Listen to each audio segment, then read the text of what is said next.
গোলে এগিয়েছিল মিশর। বিশ্ব চ্যাম্পিয়ন আর্জেন্টিনাকে বিদায়ের দুয়ারেও দাঁড় করিয়ে দিয়েছিল তারা। কিন্তু তারপর যা ঘটল তা নিয়ে এখন ফুটবল বিশ্বে একটাই প্রশ্ন, ম্যাচটা কি শুধু দুই দলের ছিল নাকি রেফারিও অংশ নিয়েছিল ওই খেলায়?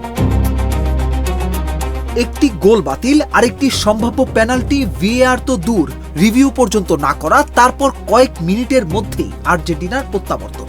শেষ বাঁশি বাজার সঙ্গে সঙ্গে মিশরের খেলোয়াড়রা প্রতিপক্ষের দিকে নয়, ক্ষোভ ঝাড়লেন রেফারির দিকে। কোচের অভিযোগ আমাদের সঙ্গে অন্যায় হয়েছে, আর গোলদাতা মোস্তফা জিকোর বিস্ফোরক মন্তব্য, রেফারি ন্যায্য ছিলেন না। অভিনন্দন আর্জেন্টিনাকে, বিশ্বকাপ তাদেরই।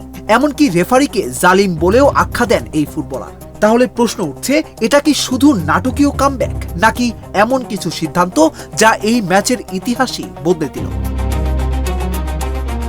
ম্যাচের শুরু থেকেই মিশর খেলছিল কোনো ভয় ছাড়াই। মাত্র 15 মিনিটেই ইয়াসের ইব্রাহিমের গোলে এগিয়ে যায় তারা। এরপর আর্জেন্টিনা পেনাল্টি পেলেও লিওনেল মেসির শট দুর্দান্তভাবে ঠেকিয়ে দেন গোলরক্ষক মোস্তফা শোবের। দ্বিতীয়ার্ধে আসে ম্যাচের সবচেয়ে আলোচিত মুহূর্ত।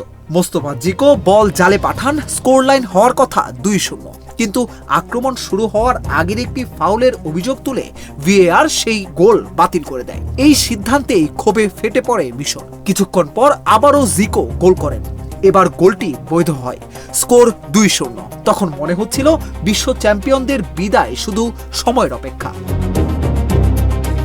কিন্তু শেষ 14 মিনিটে বদলে যায় সবকিছু। প্রথমে ক্রিস্টিয়ান রোমেরো, তারপর লিওনেল মেসি ম্যাচে সমতা ফেরান। এরপর আসে সবচেয়ে বিতর্কিত মুহূর্ত।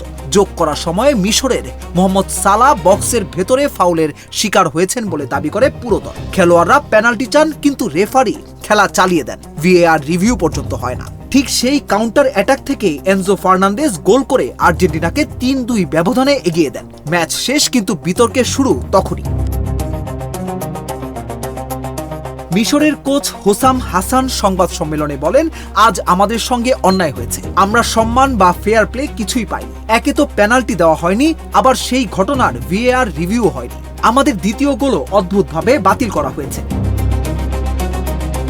এই ম্যাচের পর সামাজিক যোগাযোগ মাধ্যমেও তুমুল বিতর্ক শুরু হয়েছে। অনেক সমর্থক অভিযোগ তুলেছেন ভিএআর ব্যবহারে ছিল অসঙ্গতি। আবার অন্যদিকে কিছু সাবেক রেফারি বলেছেন, নিয়মের ব্যাখ্যা অনুযায়ী কিছু সিদ্ধান্ত সঠিক হতে পারে। তবে একটা বিষয় নিয়ে বিতর্ক থামছে না, একই ম্যাচে দুই ধরনের ভিএআর প্রয়োগ কেন? ফুটবলে হার-জিত থাকবে, নাটকীয় কামব্যাকও থাকবে, কিন্তু যখন ম্যাচ শেষ হওয়ার পর আলোচনার কেন্দ্রবিন্দু হয়ে যায় রেফারির সিদ্ধান্ত, তখন জয় পরাজয়ের গল্পের চেয়েও বড় হয়ে দাঁড়ায় ন্যায্যতার প্রশ্ন। মিশরের অভিযোগ কতটা সত্য আর রেফারির সিদ্ধান্ত কতটা সঠিক, সেটা নিয়ে বিতর্ক চলবেই। তবে এই ম্যাচটি শুধু আর্জেন্টিনার রুদ্ধশ্বাস জয়ের জন্য নয়, বরং রেফারির সিদ্ধান্ত নিয়েও অনেকদিন মনে রাখা হবে।